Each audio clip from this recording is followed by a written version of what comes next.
Hello everyone, and welcome to my full in-depth review of the 2014 LEGO UCS Sandcrawler.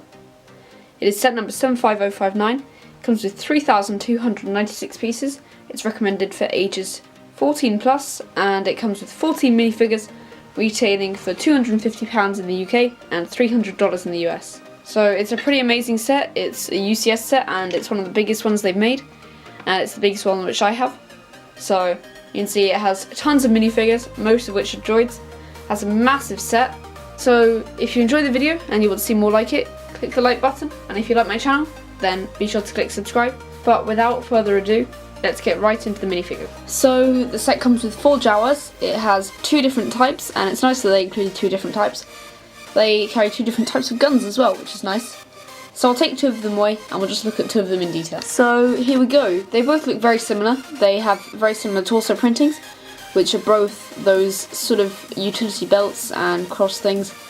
The one on the left is just slightly darker and slightly thicker, and I like the difference. They have different types of guns, and I think it really helps to show that they're different people. I like how they have the short legs because it wouldn't look right without them, and the hoods are nice. The faces are what you would expect, and if you turn them around to the back, you can see they both have back printing, which is a nice continuation of the front, and I really quite like that. The only downside to these minifigures, as I've heard a lot of people say, is that they did not include capes this time, and a lot of people think, including me, that they would have been quite a nice addition to have. So that's it for the Jawas. Now for the other minifigures. So taking a look at our only 2 human minifigures, we have Luke Skywalker from Tatooine in episode 4, and Uncle Owen. So both really cool, I think. Luke's face is a bit strange. He comes with a blue lightsaber, which a lot of people have queried because it's probably not quite the right time period. He's wearing his white Tatooine robes, and he's got quite a simple belt. The printing continues nicely into the legs, and it's quite good. And on the knees, he has that nice gold etching, which I think looks really cool. Uncle Owen's face and hair look a bit more accurate, I think. Luke's hair is pretty good, but I don't think his face is so good. So Uncle Owen looks good in that department. His torso printing is nice with his robes, which tried to copy a Jedi, but he's not a Jedi, unfortunately for him. And then coming down into his legs, there's a slight problem with the outer robe because the printing has gone quite a lot lighter, which I don't think really looks that good, and it's slightly annoying, but from a distance you don't notice it. Around the back you can see you just have a continuation of their hair and the printing from the front. Luke's belt finishes off, and the rest of them's quite plain. Uncle Owen has a pretty nice looking hood there, and I think he's probably the better minifigure from the back. Taking a look at their alternate faces, Uncle Owen has no alternate face, but Luke has a pretty nice one, which probably doesn't look as good as the other face, but I think it actually looks quite a bit like him. So that's pretty good. Now let's move on to some other minifigures. And here we have C-3PO and R2-D2, everyone's favourite couple, and I think they look good. C-3PO, as I showed in my unboxing of the C-3PO polybag with the red arm from Force Awakens, is a bit different. He has that silver leg, and I think his chest printing is different around the top.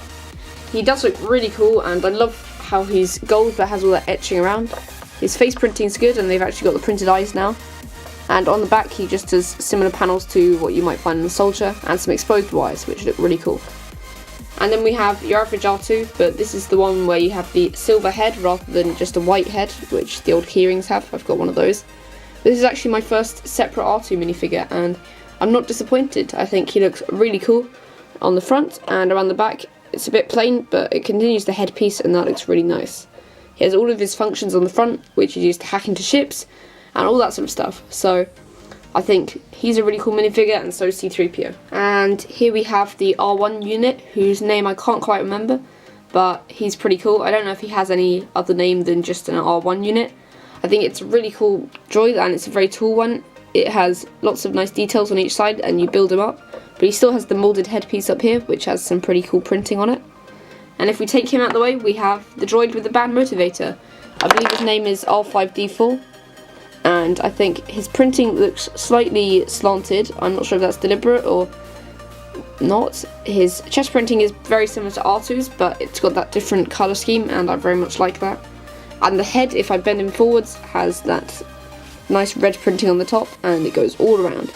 So he's a really cool minifigure. Obviously no printing on the back, as with most of them, but I'd say he's a really cool one, and obviously he's the droid which can't get himself motivated, or Yeah, the one that explodes in the film, and it's quite a funny scene. I think he's quite a cool droid, and they probably couldn't have done it without him. So here we have another two droids. The guy on the left is the one who's made of 6 pieces, who you take apart and put into the crates. He's quite boring, he's just got some arms, he's quite cute, and he's an interesting one to have. It's quite a cool theory. But the other guy is a Treadwell droid, and I love him. If you look at that, you can spin him around, and he looks awesome. Just a flick, and yeah, he's an awesome figure. The head comes up, and you can spin that around, you can spin the tracks around.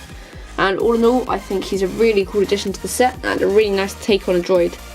I can't remember whether we see him in the film, but I think he's really worth having. So, a great addition there, especially for a droid which isn't an actual moulded one, it's a built up one. And now for the Gonk droid, the one on the left actually comes with the Sandcrawler, and the other one on the right is the one that comes with the Advent Calendar. I think they're both cool, and I'd say if you've got the Advent Calendar, then put him with the Sandcrawler because he really fits in with it. But if we just take him out of the way there, that's a bit of a comparison. This guy's very nice. I think he's probably better than the other one. He has the nice sticker printing. And actually, no, I don't think it is a sticker. I think it's a printed piece, and that looks really cool. And there on the side, he's quite plain, but I'm pretty sure it's these guys who run the Empire, basically. So, good on him, and I think he's a great minifigure for the set. Oh, and we have another one. I think he is an unnamed R2 unit, but I can't remember if that's quite right. Correct me if I'm wrong down in the comments, but he looks really cool. He's got the green colour scheme, and he's a bit more sort of colourless than the other ones. Oh no, he's more vibrant in colour, but he doesn't have like the silver head that R2 has, that sort of thing. He is basically the same printing on the front, just with a different colour scheme, and the same on the back. So he's very similar to R2-D2, and he's very cool. So now let's take a look at all the minifigures together. Here are all the minifigures from the entire set together, and it comes with 14 if you include the mini guy over here, and I think you might as well because it's best to keep them out of the barrels just to have that extra minifigure. I think overall they're all really cool minifigures. The Jawas could have done with capes, they would have been a bit cooler, but they are really good and I'm glad we got 4 of them. R2 is standard, the other R2 unit and R5-D4 are really cool, and I like all of the other droids. One of them, i.e. the mini guy, is quite small and like not very special, but you know, he's a droid. The Treadwell droid is really cool, and the Gonk and R1 droids are both pretty good as well. I really like Uncle Owen and Luke. I think Luke's face is a bit over detailed, but Uncle Owen looks awesome, and the rest of Luke's fine. C-3PO is standard as well.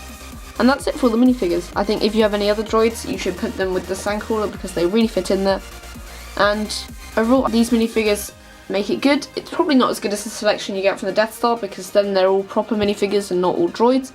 But I think they've done it justice, and I don't think they really needed to include any others. Maybe Aunt Beru would have been a useful one, maybe Old Ben, but then you're just sort of pushing it. I think they've done a good job with what they had. So that's it for the minifigures, and now into the set itself. So now if we move the minifigures out of the way,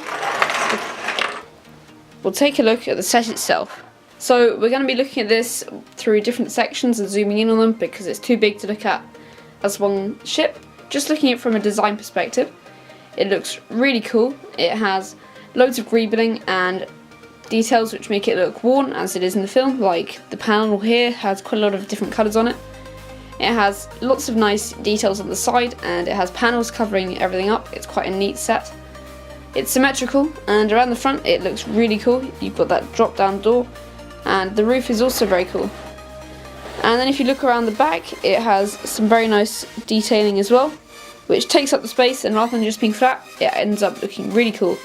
So like I said, it's symmetrical on the other side, and it looks really cool. So that's it from the outside. I think it looks really cool, and from that perspective, it's a great design model. But where this set really shines is its features. You can see there are treads on the bottom. If I push it forwards, you can see there's also this little knob here, which rotates the back treads, which is a nice feature. It means you can rotate the ship like this, and it takes quite a lot of turns, so you're going to have to do more than a 3-point turn to get it to change direction. But it's really cool, and I like how that's included. One of my favourite parts is the door here. You take this knob on the top, which is marked out with a gear and some red parts, and it opens this door. You can see there's a little hook here, and that's for a crane, which you can pull out. So when you pull the crane out, you can see it looks pretty cool, and you have to pull this part out as well. Then you will hold it by the black knob here, and you twist it down, and it can be used to hook things. and that sort of stuff. So that's pretty cool. I'll show you what you can hook onto it in a second.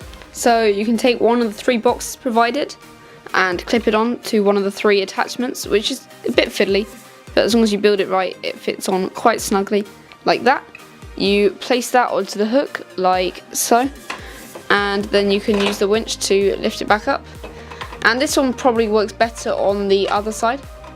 You can put most droids in there, they'll mostly fit, and that's really useful. So you can see it looks cool as a display like that. It'll spin around for a bit, but it'll settle eventually. One of the reasons that this set is really popular is the accessibility. You can open this door, that goes up. You can open this door, that goes up. You can take this part of the roof off, and that will go off like that as a separate piece. You can take this piece of the roof off as well, and you can do the same on the other side with the panels, which is really good. You can also lift open some flaps here, but I'll show you those in a second. Then if we take a look on the top, you can lift a crane out, which you can just see here. It's a nice technique build. I'll show you this from the inside now. So we can move this up. We can take the little support thing from underneath to keep it in place, and we can twist it around. This goes from side to side, and if you bring it out over the edge after releasing some of the cable, it goes like this and a bit more. It will hook down and you can lift up using any of the 3 attachments, which I'll show you now. As you can see, there are hooks on the interior where these attachments are held. There's a claw one here, which I'll show you in more detail in a second. And there's also another one which has fallen off its hook, but that is like the vacuum thing which they use in the film. And it's not quite the same because this set is obviously not to scale with the massive real life Sandcrawler, but I'll show you that as well in a second. And the third one is one I've shown you already, and that's this piece. So using this crane we can lower it down like so. You can see the hook comes in. You can hook it onto this, which conveniently has a clip. And then if you take one of our R2 units or something like that, connect him like that. I know it doesn't suck him up, but that's to do with the scale. And he can be lifted back up like this if you want to. And it takes a bit of spinning, but that works well, and he's up to the top. Taking a different connection, i.e. the claw, you can take another R2 unit or another droid of some sort, and you can clip him into it with this. It's a bit difficult to do, a bit fiddly. You just have to pop him in there and put these 4 pieces around him, and that looks quite cool. You can hook him on to this thing as well, and he will hang nicely. The third attachment is this one. When you take the box and you put it in there, you can lift it up until it reaches this point, and then if you want to, you can unclip it and post it through this door, which is a really nice feature, and that works seamlessly. So that's really cool. I love that door on the side, and I'll show you what it actually leads to now. If I open the side panels up, you can see the interior a bit better. If we fold this crane away, which we can quite nicely, like so, you can see a bit better that there's these 3 boxes which go into slots. This one here is the one which comes in through the door there, and then there's another 2 spots there for those. There's also another vehicle here, which I'll show you in a second, which has a nice resting spot. And at the back, it's a bit ugly because it's just got the steering system. It's also got the hooks for the attachments there and there, and one further down there. So all in all, the inside of the ship is pretty nice, and it's quite basic, but I think it doesn't look ugly, it doesn't look amazing, but it's pretty cool. You also have here these blue things which the boxes are able to roll down in order to get in, which is a nice feature. Onto the front part of the set, I love the angles that they've captured here with the plates, which uses an intricate system of bricks inside. There's some nice yellow tiles here along the side, transparent ones which are meant to look like windows, and I think it has the effect. You can lift up this roof piece here, and inside you have Jack Bricks at the moment, who is just testing out the Sandcrawler. It's looking at it as his new car for 2017, but you never know. On the back here we have a sticker which has C-3PO out there amongst the desert with the skeleton there.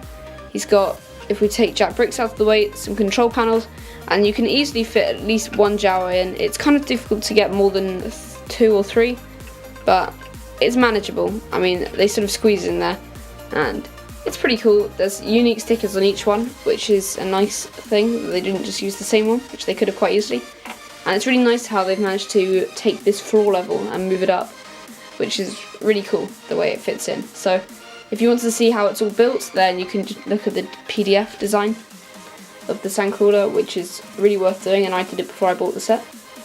You can push out this vehicle, which comes out rather quickly, and there it is. I'll show you this now. So here's the little craft. It's quite simple, and it's meant to be a stand-up vehicle for one of the Jawas who come with the set. So we can take one of them and we can stand him up here. He can hold on to those little lever things which control it. You got a nice sticker there, and all in all it's quite simple. But what's quite nice about it is that there's that jumper plate on the back, or jumper tile, and you can put a box on that. And then if you want to, you can load a droid like the one with the bad motivator, R5D4, I think his name is there. And that is cool. I think it's really nice to have a secondary vehicle, and it's pretty cool how it stows away in the Sandcrawler. So it's always nice to have a second one. It's tiny in comparison to the Sandcrawler, as you can see here. But there you go. It's a pretty awesome thing to have in the set, so I'd say it's a good addition to the set. It's not unnecessary, and I think I appreciate it. So now moving on to some more features. Well, I'm pretty sure I've got everything there in terms of features, so without further ado, let's go into some final thoughts about the set. And then from the side here you can see some more features. These flaps, which I mentioned earlier, come up. If you lift that up, there's a barrel that falls out, and another one. You can see there's a box there, and one more. There's a slightly different colour barrel here. So you get these three. They haven't got any pieces in at the moment, but remember this droid I showed you earlier? The one I said you could put into the barrels? Well, here he is, and he is, I'm not sure what his name is, but you take his parts, you take him apart, and you have 6 parts. You have 1, 2, 3, and on the other side another 3, so you can split him apart and put him into those boxes, which is really nice. There you go. That's what they look like all together, and that's pretty cool. You just have the same 3 on the other side. And just one more note about this area, I thought it was really cool how they actually decided to put stickers on these 3 pieces when they could have quite easily left them blank. And there's also this drop down door you may not have noticed. It's not big enough to fit a minifigure, but I think it's a nice addition, and it is a bit of a throwback to the film, which is cool. So all in all, this is an awesome set. It might be super expensive, but the piece count does justify it, and it comes with an awesome collection of minifigures, including loads of exclusive droids, and a couple of new other ones, including Uncle Owen, who we'll probably never get again, as well as Jack Bricks. Actually no, he doesn't come in the set, but he is an awesome minifigure anyway. So it comes with loads of features which will be enjoyed by children and kids, as well as having a great outer shell, which is great for people who love display sets like me, because it takes pride of place on one of my shelves, and I think it looks really cool there, especially with a scene like this set out from A New Hope. And I think it's not an essential set. I'd recommend, if you're looking for a UCS set, going for the say one on the TIE Fighter over this, because it's literally about half the price now since this one's been retired, and they're probably more iconic. So if that's what you want, then I'd suggest those. But I think if you really love Star Wars and you want to get all of them, this is a great one. I think if you love UCS sets, this is also a great one. It's probably not justified if you're just a good fan of Lego, because you really need to be a Star Wars fan to know what this is and to actually appreciate it properly. So that's what I'd say. It's probably not worth buying it now that it's retired, because it sells for about £300 new and probably about 270 used. So it's pretty expensive, but if you really love it, then, and you thought my review convinced you to get it, then I'd suggest buying it. So that's all I've really got to say. It's a great set. It comes with over 3,000 pieces and the build is super exciting. But if you enjoyed this video, leave a like, and if you want to see more videos like this one, subscribe to keep my channel going. So that's it for this video. Thank you for watching, and goodbye.